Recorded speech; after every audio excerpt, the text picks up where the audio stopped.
ಕಾವಲಿ ರಸ್ತೆ ಟಾರ್ ರೋಡಿಂದ 150 ಮೀಟ್ರು ಜಮೀನು ಪೂರ ರಸ್ತೆ ಇದೆ.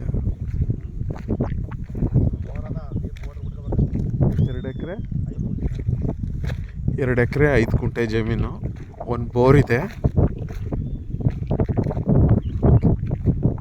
ಒಳ್ಳೆ ಕೆಂಪು ಜೇಡಿ ಮಣ್ಣು ತುಂಬ ಚೆನ್ನಾಗಿದೆ, ಸಮತಟ್ಟವಾಗಿದೆ ಜಮೀನು. 3 ಸ್ಟೆಪ್ ಬೈ ಸ್ಟೆಪ್ಪು 3 ಜಮೀನು ಒಂದೇ ಸಮನಾಗಿದೆ. 3 ಕೂಡ ವಿಸ್ತೀರ್ಣ 2 ಎಕರೆ 7 ಗುಂಟೆ.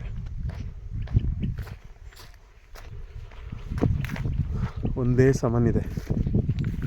ಸಮವಾಗಿದೆ ಜಮೀನು.